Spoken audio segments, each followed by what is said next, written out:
Welcome to another episode of True Crimes and Weird Times. I'm Kim. I'm Ashley. And this week is the True Crime episode. Yay! Where I'm going to tell you about Heather Church and possibly the most prolific serial killer in the U.S. Woohoo. Maybe. Woohoo.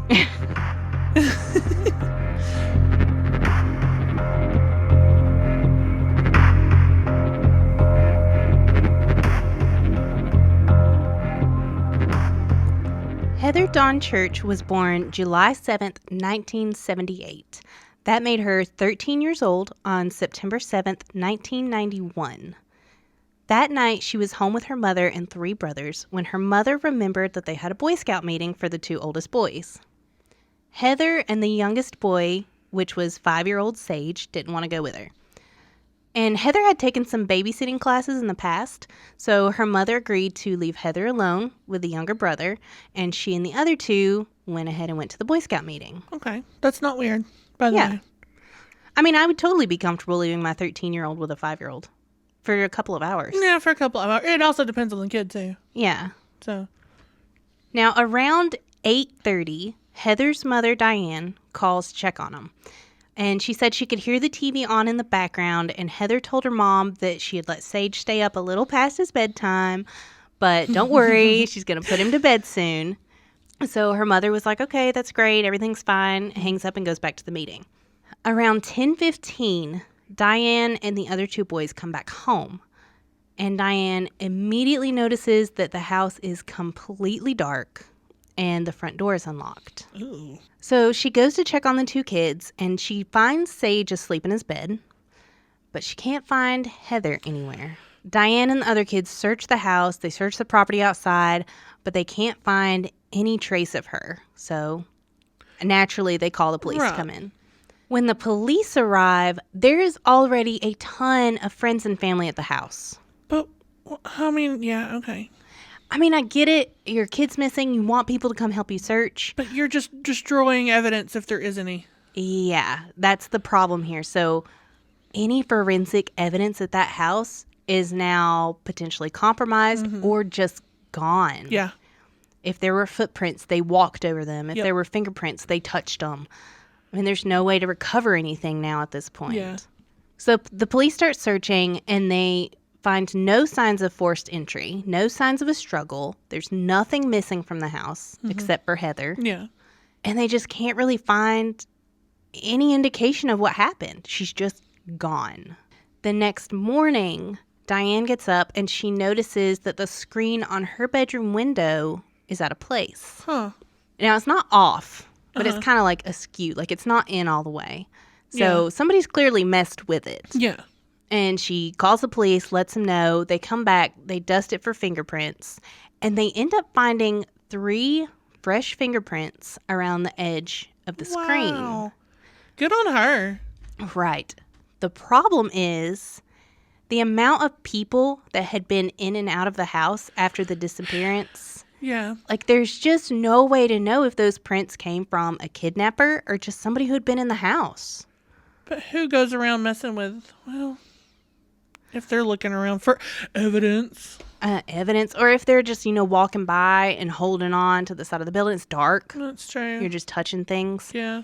So they have these fingerprints, but they don't even know if they're going to be useful. Yeah. But that's all they've got so far. Frustrating.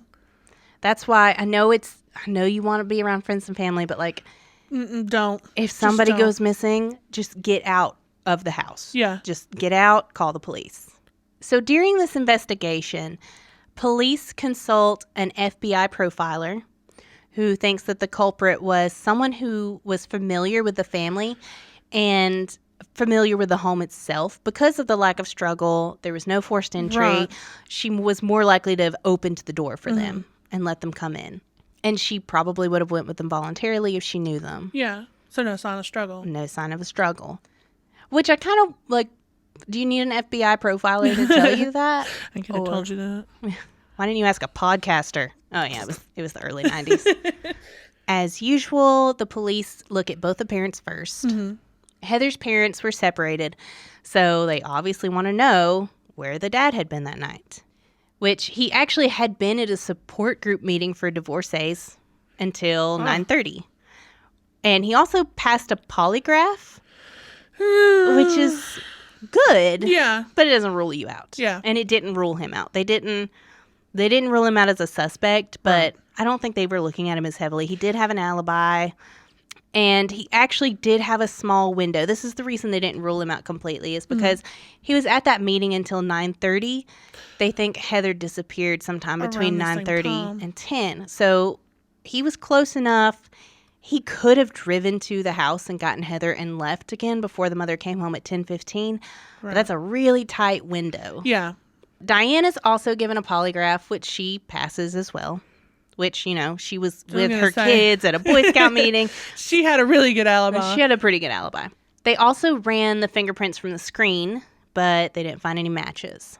Do you know who all they checked? Like, did they check all the friends and family that were there and stuff?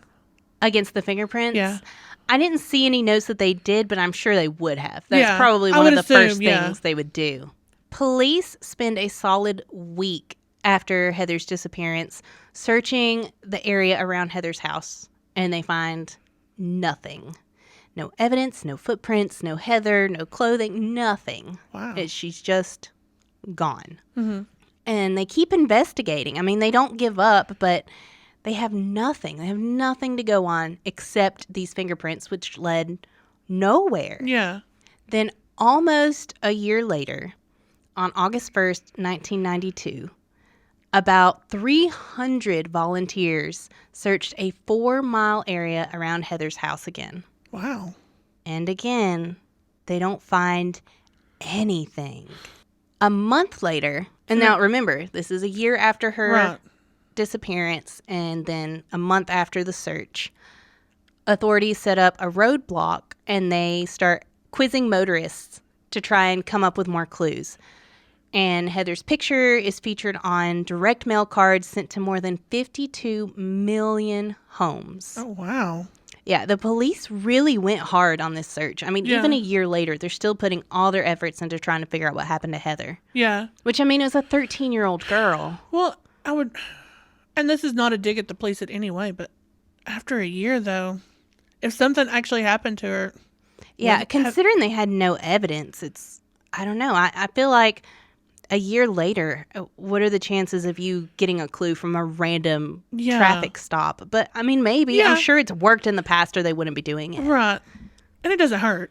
Yeah. But then in September of 1993, a hiker discovered a human skull near Pikes Peak, about 15 miles from Heather's home. Always a hiker. Always a hiker. Or a jogger. Or a jogger, yeah. Don't go outside, guys. Just don't go walking. Now, Heather's mom actually sees the news report when the body is discovered. Oh, no. And in the news clip, they show an investigator holding the skull in his hands. Oh, no. So that's what she sees on the TV when she finds out they've discovered this body. And she sees this skull on TV. Why would they even allowed that on TV? I don't know. I don't know, man. Oh, my God. Which Heather's mom actually says in an interview for a Forensic Files episode on the case that, you know, it wasn't the first time. Every time they found a body or remains, she was glued to the TV, waiting and watching. So, of course, as soon as she finds out there's more remains, the first thing she does is turn on the news to try and figure out what's going on, where'd they find it, who they think it is. Yeah. At this point, after they find the body, it's exactly 2 years to the day after her disappearance that dental records were used to identify the remains of Heather Church. And they go and notify her parents on the 2-year anniversary. That's rough. Yeah. Also near the body, investigators found a pair of girls' pajamas, but Diane says that they don't belong to her daughter. Oh, that's weird. So they don't know whose pajamas those are, but they weren't Heather's. And so you would think this would be, you know, a big break. They found the body. They've got these mystery pajamas, and they know where she was dumped, I guess, for lack of a better word. Yeah. But nothing else happens. They don't get any new leads off this. They have a body now, but no more evidence, no more leads, nothing else to go on. And that's the end in this case until 1995. Oh, my God. Which is 4 years after her disappearance. Yeah. That's when Detective Lou Smith is assigned to Heather's case. he immediately focuses in on the fingerprints on the window screen. Mm-hmm. It turns out that the prints had not been run against all the criminal databases. They had only ran them against the major crimes in the FBI. Oh. So they hunt down all the databases they can, state by state, until finally they send out 92 copies of these fingerprints to be cross-checked. Uh-huh.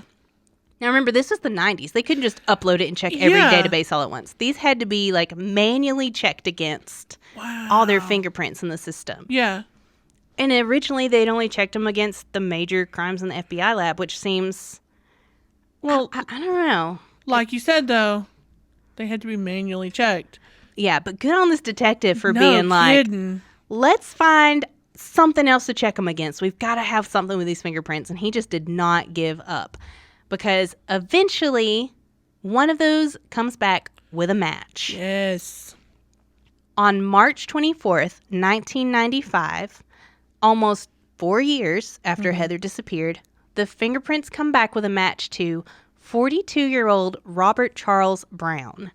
His prints were in the system for car theft, but since that's considered a minor crime, he hadn't been in the FBI database. But he was on the other databases. Good for that detective, man. I know. Lou Smith's the real hero here. So, they go pick him up. They follow the evidence. They figure out what happened. And basically, they decide that the night Heather disappeared, Robert, who lived just a half a mile away from the Church family home, had broken into the house through Diane's window. And since all the lights were out, he most likely assumed that no one was home. I assume the car would have been gone too. Yeah. I don't know if they park in the garage, but even if they do, there's windows in there you can peek in. Yeah. So by all appearances, the house is empty. So he was trying to break in to rob the place. Well, when he gets in, Heather probably heard the noise from the bedroom, came to see what was happening, and she surprised him. Mm-hmm. So he chased her down and hit her in the back of the head with a blunt object. Oh, God. We don't know what. Yeah. And that killed her.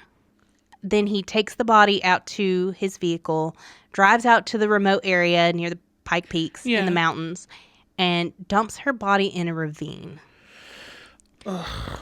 Now, I don't know if whatever he hit her with didn't break the skin, so there was no bleeding, or if he went back to clean up the blood. I don't see how he would have had time to. I can only assume that he didn't hit her hard enough to cause any bleeding. Maybe a concussion. Yeah, maybe more like brain swelling. Internal.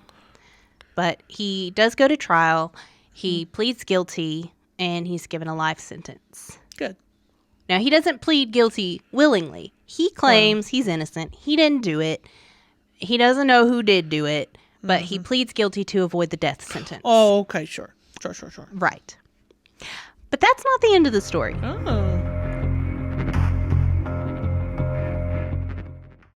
Howdy, folks. You like blood, violence, freaks of nature? Well, then come on down.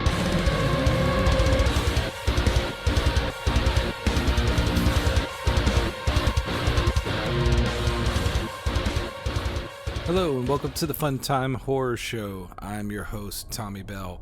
Don't let the name deceive you, as nothing about our stories are much fun. In this podcast, we'll discuss true life horrors across the board. This show should be a good mix of stories covering true crime, haunted houses, cannibals, serial killers, cults. It doesn't really matter to us. If you like the macabre, horror, violence, general grossness, well, this is your show. We also refuse to stick to a format as to keep things feeling fresh and interesting. The plan is to release one new episode every 2 weeks, so we hope to see you then. Remember, that's the Fun Time Horror Show. No kids allowed, and listener discretion is extremely advised.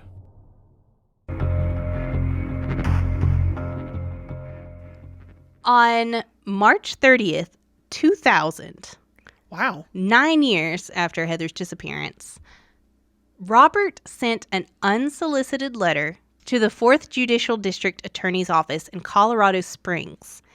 In the letter, he says, quote, 7 sacred virgins entombed side by side. Those less worthy are scattered wide. The score is you 1, The other team, 48. What the? That's creepy. I don't like that at all. Yeah. That's not the whole letter, but that's the most... Yeah, that's gross. Ugh. Yeah. The most important quote. Yeesh. Now, it takes about a year after receiving this letter for police to start investigating it. I'm not sure why. They kind of file it away, and then eventually they're like, maybe we should look into this guy that claims he's killed 48 people. It's a slow day. Let's just check this out. Yeah. Let's look at this possible serial killer. One of the detectives starts mailing letters to Robert and talking to him and trying to get him to open up and reveal more about his murders. He claims to have killed 48 men and women across 9 states between 1970 and 1995. Holy cow. Let me tell you a little bit about Robert. Yes, please do. He had been married 6 times. And according to him, women are just unfaithful liars and cheaters and... yeah, that's what we are. Yeah, that's all of us. Yep. And this is what fueled his killings. He hated women. Hated them. In fact, the 7 virgins that he noted were all supposedly women who were petite, under around 5 feet, around 100 pounds. They were small. Like, he had a type.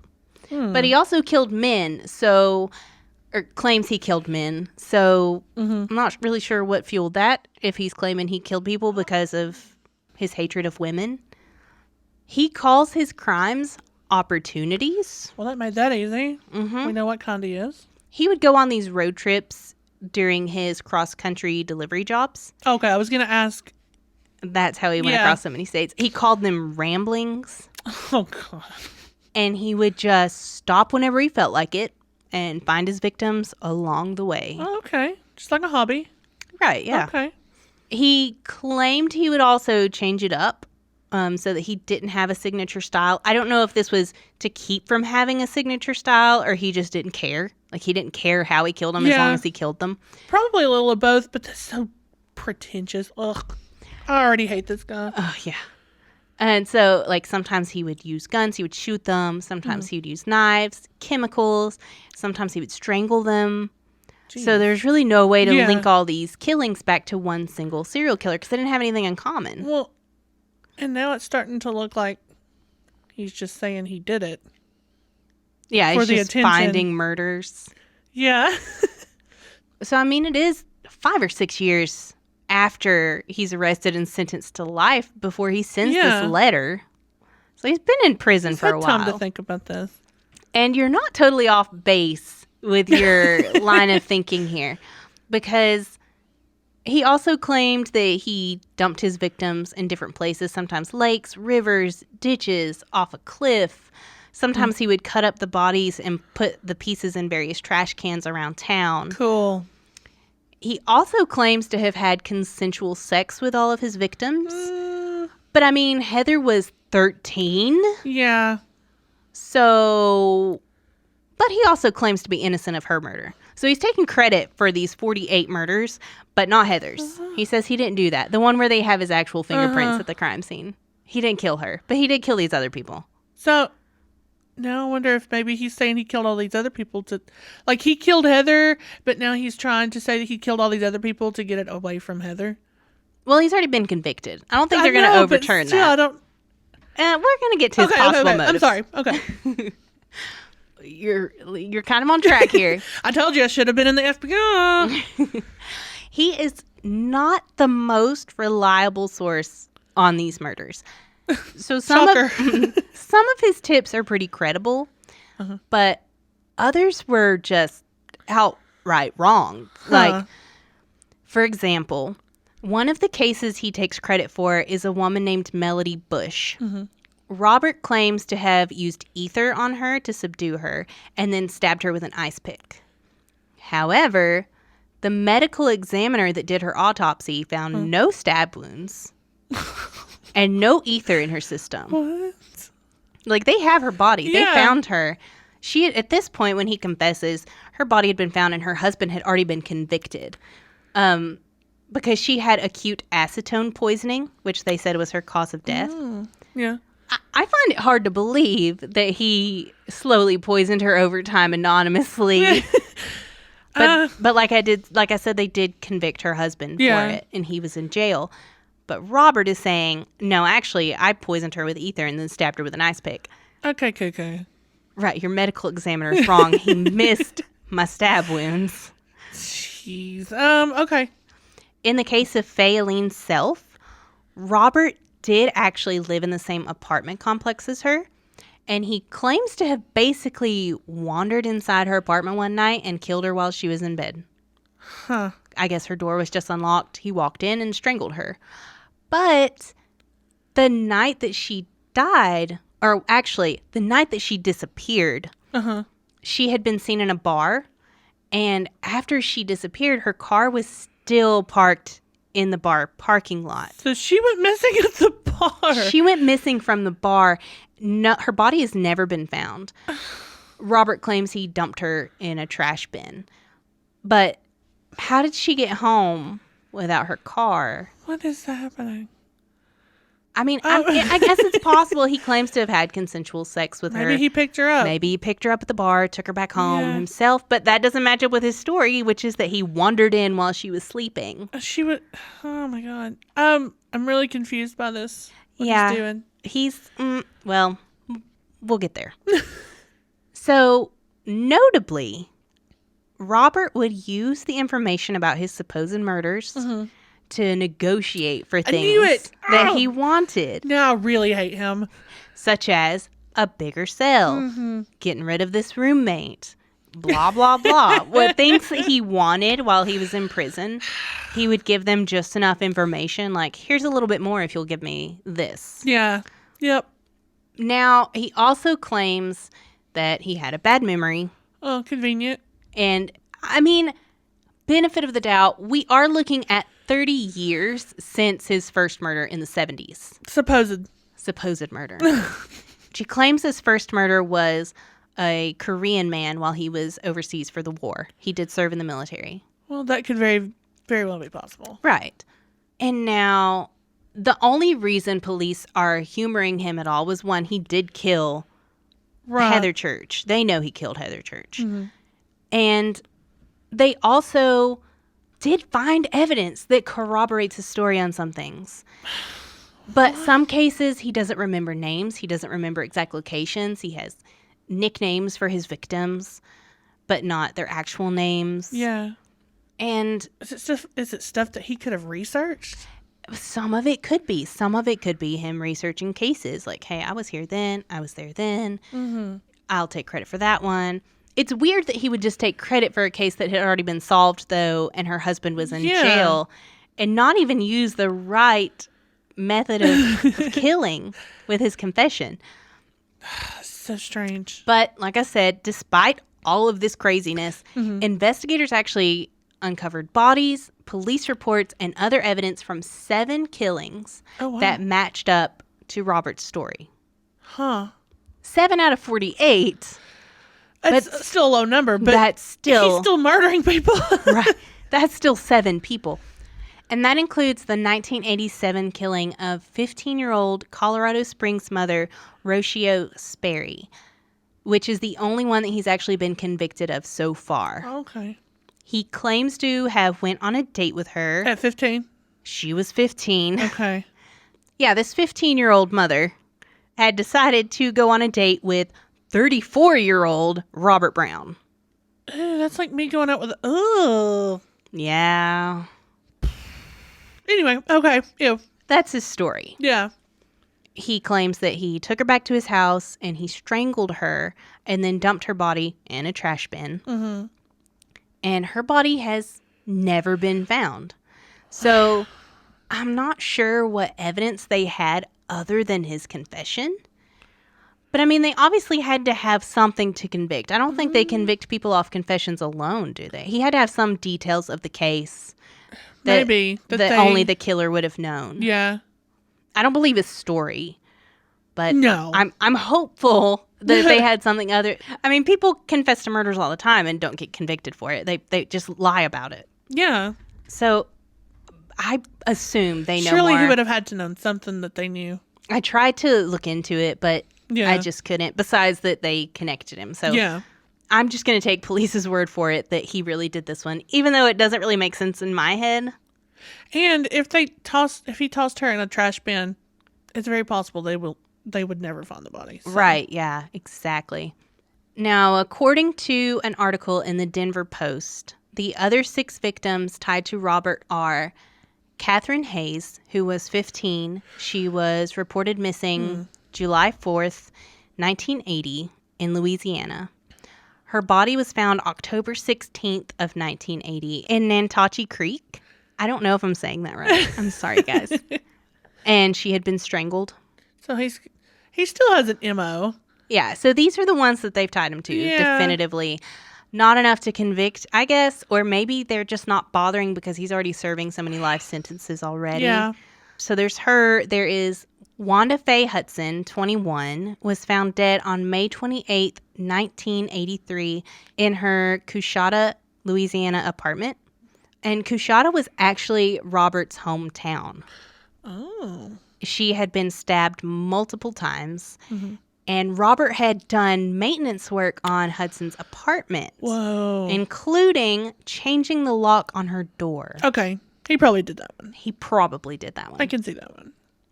Faye Self, 26, was reported missing March 30th, 1983 in Louisiana. Huh. Robert told authorities that her body was dumped in the Red River, but she also has never been found. Yeah, but if she was really in a river... You might not ever find her. Melody Bush, which is the one I mentioned before where the details weren't quite right. Mm-hmm. She was 22. She was found dead on March 30th, 1984 in Fayette County, Texas.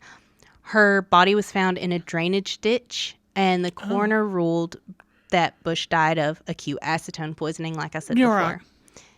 So I'm not really sure how they tied this one to him. Other than he said it? Other than I did read that he knew some details of the case that only the killer would know. But wouldn't the killer also know how she died? Yeah, I would assume so. But I guess that was whatever information he had convinced them that he was involved, at least. Yeah.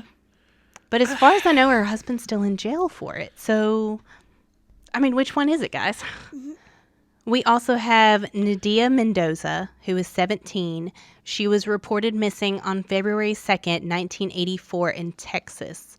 Her body was found on February 6th, 1984 in a ditch. Oh, wow. And these are all just in a span of like a couple of years of each other, right? Yeah, this is all like 80 to 84 so far. Yeah. That's a lot of killing in a very short time span. No kidding. And then last we have Lisa Lowe, who was 21, and she was reported missing on November 3rd, 1991 in Arkansas. And Lisa's body was found on November 26, 1991, just, a couple of weeks later, in the St. Francis River. Okay, so that, like you said. Ditches and rivers seems to kind of be a theme here. But I tried to look into some of these cases more, and unfortunately, there's just not a lot of information about them out there.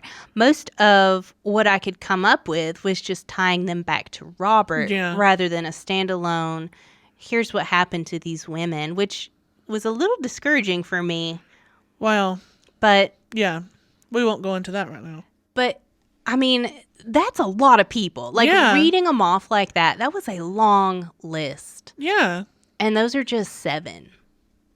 And like I said, all of these women were small. They were petite. They were around 100 pounds. So he definitely had a victim type.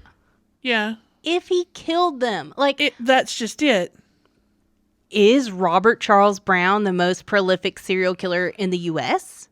Or is he just making it all up for leverage? I think some of it for sure was for leverage. I don't think he killed that many people. I don't either. So even one of Robert's ex-wives, I found an article while I was researching where one of his ex-wives, one of all 6 of them, went on record claiming that he was actually with her the night that Wanda Faye Hudson was killed, and says that she doesn't believe any of his claims. Yeah. Like, he's full of crap, guys. I was going to say, I mean, she would probably know more about whether he was full of crap or not.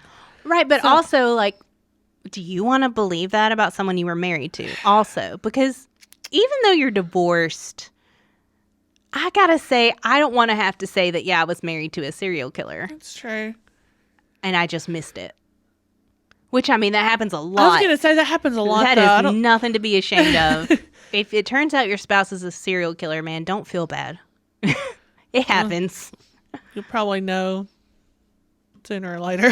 Yeah. At some point. These people are very good at hiding what they do. And I mean, Well, if he's doing it like that too, then... cross-country driving, they're not going to know. Well, and especially towards the 80s and early 90s, I mean...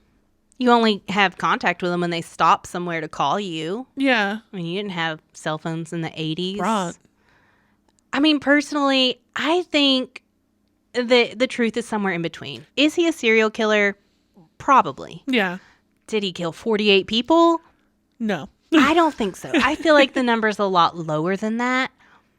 But, I mean, who knows? The police are treating it as if he really did kill 48 people. It's still an active investigation. They're looking into all of them. And at various times, they'll come back and say, we found this case from the 80s. It kind of sounds like it could be Robert. Can you check into it for us?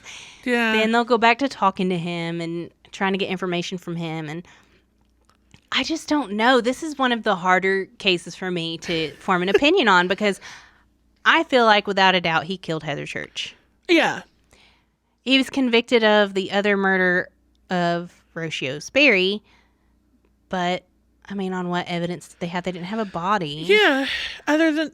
I would love to know what he said for them to... I know. And it believe happened it. in 1987. So the chances of them going and getting evidence from the crime scene in 2000, Yeah. very low. Good luck. So I don't know what he told them, but it was obviously enough to convince him that he had inside knowledge of this crime. Or maybe they're just trying to close the case out, too. That's There's also always possible. And then there was also, you know, the case that I mentioned where the car was left at the bar of Melody Bush. Mm-hmm. I actually read one article where her sister did an interview that was saying, you know, there's all these unanswered questions, but we believe he did it. We think he did it. And I kind of feel like the family really wants closure. I was going to say it, but is that a chance at closure? But I want to know how they're tying these 7 cases to him. Yeah. Is it just I know he has led them to bodies, but I don't know which of those bodies. There's not a lot of information about what he gives, but there's still active investigations. I was going to say, I wonder if it's just because they're all active. But I don't know. That's wild. So what do you think, Ashley? Serial killer? I think Or he's just a really good liar? I think it's both. I think he's killed people, but I don't think he's killed 48 people. I don't either. I can't make myself believe that he's killed 48 people. Yeah. And, I mean, yeah, that was a span of, 30 years? But, you don't forget that much. I mean, there's a lot of serial killers that can remember who they killed. I mean, that's kind of a momentous thing when you kill somebody, I would assume. Yeah, I've but never we're also killed not going anyone. to kill anybody either. But, I don't know. I remember big moments in my life. I feel like killing someone would be right on up there. Yeah. Or at least enough to remember, I don't know, how or... Of course, I guess if you do something 48 times, the details kind of blur together. Same old, same old. Now, just real quick, I want to go back to Heather, which was the first case that started me on this rabbit hole. I just started researching Heather Church and watched her Forensic Files episode, and it's like, oh, he was also convicted of this person. Oh, and also he killed 48 more people. But he also claims, that he is innocent of her murder, except in that letter, he says the score is you 1 and me 48, which means they caught him on 1, but not the rest of them. But then he says he didn't do that one. But he also got the math wrong, too, because if he killed 48 people, it would have been you 1, me 47. That's true. But he says he didn't kill her, so why give him credit for that? So now I'm wondering, I still think he did. I also don't buy his breaking in to rob the place. He broke in to kill Heather. I think so, especially if he's admitting to killing other girls like that. A 15-year-old. Yeah. 13's not that much of a difference. Right. And he lived a half a mile away from the house. He probably stalked her. He knew that she lived there. Mm-hmm. He knew that. And it was conveniently the night that she was home alone with her little brother. Yeah. and didn't touch the brother. I mean, maybe he didn't know the brother was home. Maybe she really did surprise him, but I don't know, robbery. Well, he did get arrested for stealing a car.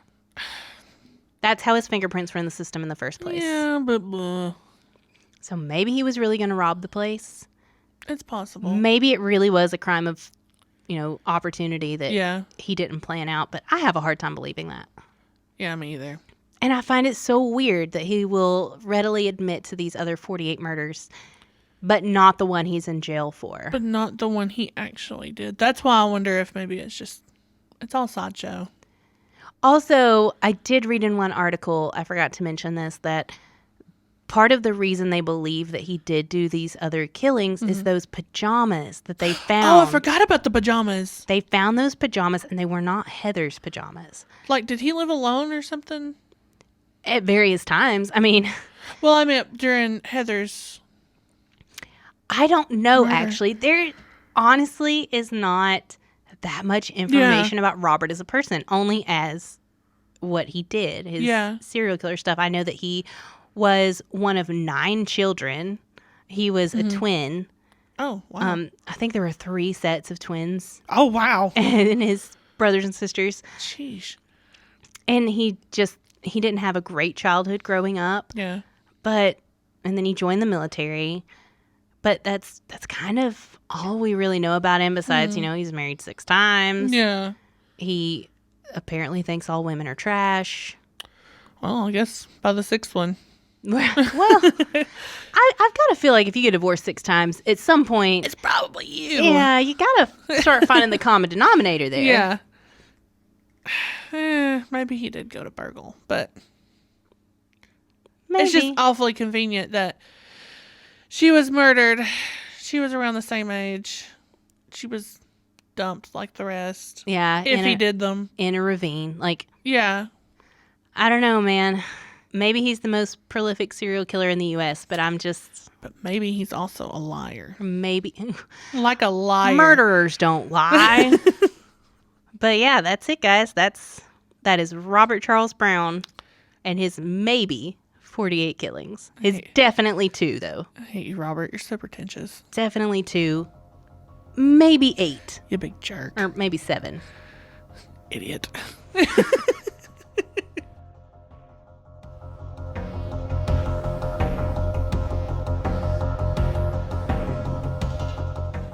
Thanks for listening.